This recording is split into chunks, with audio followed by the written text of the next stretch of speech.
Cloudy weather. I don't. Yeah. Okay. Well, sorry. We'll go with that. When you're looking at them over the water, they definitely look like they were waves. I mean, kind of, but yeah, no. Okay. So yeah, Ultra Sun and Moon is. I'm now towards the end. Robbie, where are you? I beat the Elite Four. Yeah, I actually got this weird thing in my head once I had finished my Pokédex, where I'm like, I don't want to beat the Elite Four with one non-shiny, so that's why I started breeding the Litten. Christ. But I just got the flute off Executor Island, and I'm going to play that to go into the Ultra Wormhole to save our boy Guzma. Spoilers. Yeah, so I'm not too far behind you. Chris, how about you? I'm way far behind you. Why is that? I'm still on the first island. Why? Why? Yeah, why aren't you playing? Because I've been playing Overwatch and I've been playing Hearthstone. What are you ranked in Overwatch? Not very good. He got them Moira chills. Yeah, Moira. She's so fun. He likes throwing her balls at people. So many balls.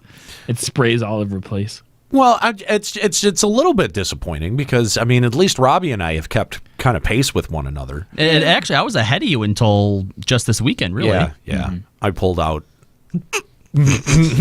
phrasing. God damn. Pulled out ahead. It doesn't help.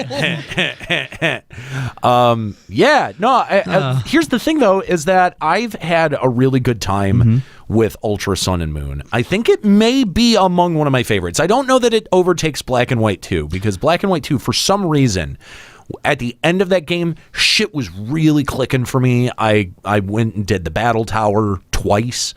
Because you get a legit shiny out of it. For Black 2, you get Gibble, and for White 2, you get Dratini. Yeah. I'll say this. I do think that as a final product, that yes, Ultra Sun and Moon is probably some of the best work that the Pokemon company that Game Freak has ever done. However, in comparison to playing through Sun and Moon already, I don't think I have the same enthusiasm for it as you do. Yes, there are additional story elements, but where I'm at so far, there's not a ton. It hasn't added up to anything extra. They basically helped flesh out and support some stuff. Well, no, but what you're basically at the point where it deviates a lot. Okay, so I am looking forward to that.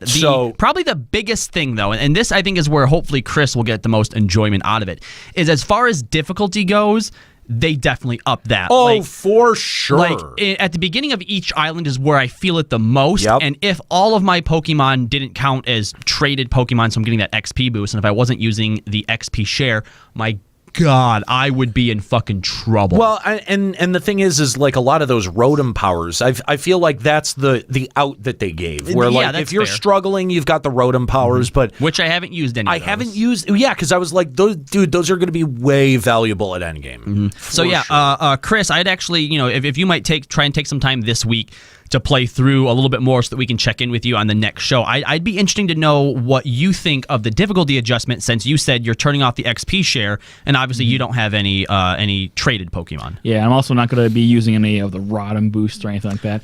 He even goes so far as not to use the refresh, because apparently real trainers starve their pets of both food and love. I don't use refresh either. Yeah.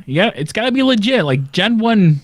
Gen 1 only. Gen 1 mechanics. Okay, that means don't use any of the ride Pokemon, because those weren't in Gen 1. You gotta go that's bullshit. Go find yourself a bicycle. Those are Find HMs. a bicycle. You need to have one useless Pokemon as your HM slave. Okay, that's fair. Yep, you have to have one useless Pokemon. All right. And I'm using TMs multiple times, because that just makes it fun. Come on. One-use TMs only. See, that's not... Yeah. All right, you know what? Fine, no. I would actually be interested for someone to come up with a set of rules, like as close to Gen 1 in Ultra Sun and Moon as you possibly can. Call it Fatlock. Fatlock. That doesn't make any sense. Because you're fat. It rhymes with Matlock. I don't know what that has to do with anything. Well, yeah, I'm like, wait, who's Matlock? I thought you were going with Nuzlocke. Yeah, no, but it's yes, exactly. What's Matlock? I don't know. I mean, it's an old TV show where. Oh Jesus! Yeah. You just pulled a juxta. You did a juxta. I just juxted you guys. Oh. Yeah. Oh, I feel dirty. No, call it Fatlock rules. I feel turned on though. Do any of you guys even know the origin of the term Nuzlocke? Yes. Okay. What is it? It's the name of the guy that made the run, right? No? Nope. Does it have anything to do? Because there's a wait, wait. Pokemon called Nuzlocke, isn't there? Nope. Well, It's like the first syllable. What was it's Nuzleaf. Yeah, Nuzleaf. And he named the run or the thing after Nuzleaf, right? Okay, so what it was a Pokemon webcomic. Yeah. And in the webcomic, the guy made these specific rules for his run of Pokemon, like, Oh my God. If the Pokemon dies, It's then gone. it's dead forever. Because he was doing a comic based on his adventure? Exactly. Oh my God, I need to go read that now. And really so no, it's not great. I mean, it's pretty good. It's okay. If it's at least as good as like the material that came out of the Twitch Plays Pokemon, It's not. yeah, I wouldn't go that It's far. just it just stuck around as a meme. But what Nuzlocke was a Nuzleaf that had the face of Locke from Lost, the bald guy, That's why I don't the bald guy from Okay, Lost. yep. He actually he went to CMU. That actor went to CMU. Did you know that? that I did not know. I cannot think of his fucking name right now. I know the guy you're talking about. He's But in, the he's yeah, in the bald everything. guy from Lost. So yeah, that's basically the origin of the term Nuzlocke. Okay. Is that webcomic, which is really weird. I tracked down like a YouTube video that explained the origin of Nuzlocke because I legit I've heard that term thrown around so goddamn much that I was like, I need to figure out what this means before I say it out loud again. and get it wrong. Yeah. But yeah, I mean, between, and I think I do understand people's hesitation that just bought Sun and Moon that are like Ultra Sun and Moon, like really like that quickly. And I will give you this, that it does, the story does not deviate so much that you're like, oh man, they really did something different. Yeah. But it is different enough that if you played the first version and you are hankering for another Pokemon game, it'll scratch that itch big time. And all of the things that I was excited about, the way that it changes the VGC meta, some of it only added 3 or 4 total new Pokemon. 4, I think. Yeah. Okay, well, you say only, but this is a Pokemon first in terms of like the second game of a generation Outside adding Pokemon. outside That of is special true. event So, Pokemon. That is very true. I wouldn't say only. That is very true. I'm actually really impressed with that aspect of Sun and Moon Ultra. the fact that they actually went that mile. went that far. well, yeah. too bad 2 of them are super unimaginative. They are like the designs of them I suck. don't even know what they look like. What are they? Stakataka is just like A brick wall. a brick box with legs. Yeah. Blacephalon is the New Year's ball on like a clown's match body. Yeah, it looks like a. Poipole and Nagalanda. These actually look fucking kinda names cool. are awful. Oh, they're the Poipole? worst. Poipole, really? They're the worst. But I mean, we also did get the shiny versions of the Ultra Beasts, which are pretty cool. Buzzwole, dude. I need a shiny Buzzwole. You want one? I have one. Do we? Is it legit? No, of course No, not. I don't want it then. Of course not. Why would I have a legit Buzzwole that I would offer to trade you? I don't know. It's an Oslov version. He looks so cool though. You wouldn't want an Buzzwole? An Oswald, if An you will. Oswald? I just end up putting him in my fake shiny box in the bank. That's where all of mine go. Yeah. I mean, I'll whip them out if someone wants to have a shiny battle, but Like that's all trading is. I like deny all trade requests now because all they want to do is like show off their shinies. yeah, exactly, exactly. Oh my So yeah, no, I liked the couple of new Ultra Beasts. I like the Nagadel. Nagadel? The evolved form of Poipole. Yeah. That thing, it doesn't look cool, but I like that it's a poison dragon. Yeah, no, that's what I like. I think that Poipole and its evolved version are the only ones that are okay. Are okay, yeah. And actually, the reason that I like Poipole is they kind of went with the usual Celebi tiny thingy sort of, but Yeah. they mixed it up a little bit more Yeah, for once. that's right. I'm actually, Yeah, I want to see what your reaction to the Z form of Necrozma is.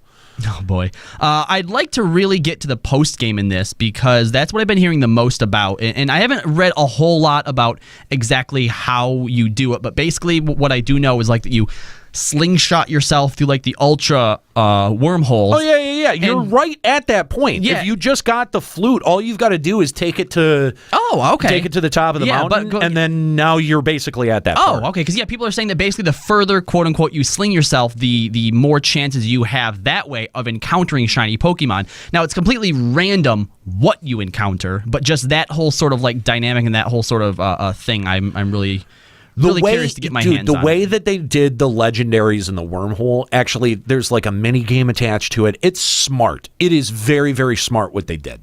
And way better than what they did with Oris to have you go back and collect old legendaries.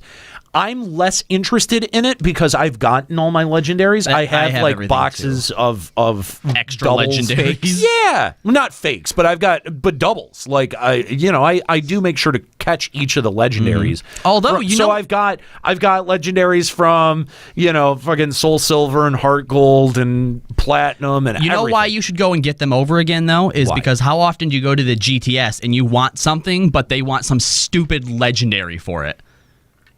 That's true. If you have, 5 or 6 of them, fine. I actually did it the other day to get, I don't even remember what I needed, but they wanted a Zekrom, and I happen to have 2 of them, so I'm like, take it then. I've done that before. The problem is that most of the time when I'm like, oh, I have that, and then I go out, I go to the bank, I put it back in, and now it's gone. Yep. I've had that happen before, too. But yeah, the post game I think is actually one of the most interesting aspects because you don't just have the battle tree this time. You do still have the battle tree, which is great. For once, I actually plan on at least right now. It's about fucking time. Don't get your hopes up because I could at any point just end up deciding, nah, fuck it. But as of right now, I do tend on trying to make a VGC team doing the battle tree team. Battling with you a little bit. All right, cool. Yep. So the battle tree is still there, and that I actually got a lot of value out of. And BP you use for not just the stuff at the what is it? The battle tree. Not just the battle tree, but the battle royale. Battle royale. That's what it was. The BP, the beach points, right? Well, now you use them. Now you can do the Mantine Surf to get them. And you use them for the move tutors that are kind of sprinkled around. Yeah, okay. So the move tutor at the battle tree had some of the best moves. Like some of the stuff that are can be a pain in the dick, like Leech Life or Outrage. Outrage is out there too. So Leech Life. I don't think Leech Life is... That's a terrible move. Is it? No, it's a great move now. I mean, yeah, if it's 80 power bug move. They super buffed it in Moon. And wow. Oh yeah. No. Leech, it's legit now. Dude, Leech Life and it's physical too, because it's basically physical. It's basically like Giga Drain. It's like a physical Giga Drain for bugs. Yeah, which is nuts. That's fucking bananas. If I could use that on Kabutops, I would in a heartbeat. Dude, it's so good. But actually, one of the new moves that Kabutops now gets access to because of move tutors is Liquidation, which is 5 more physical water type move, which is awesome. That's great. Question: when you give like PP maxes or PP ups to Pokemon, does that transfer into Battle Tree as well? Yeah. Yeah. Okay. I think the trade-off for pumping up BP is that it takes your overall EV allocation down by 1. Oh, does it? Yeah. No. I think PP has some kind of impact on either on your EV rating. Nope. It's Are you sure? You can only use it 3 times per move, but yeah, that's just 3 free moves. Yeah, it's really just another step in making the Pokemon the best. Because thanks to those lottery places, I have a lot of PP ups. Dude, I have a lot of PP ups and PP maxes too. Yep. I could have sworn that there was a trade-off. Nope. Maybe we should double check that. There's very, very edge cases where you don't want the highest PP it could possibly be, but that's about it. I'm going to have to do some reading on that. All right, well, that's going to be it for Final Encounter Cast today. Guys, thanks for joining us. Encounter Cast. Yeah, Pokemon Encounter Cast.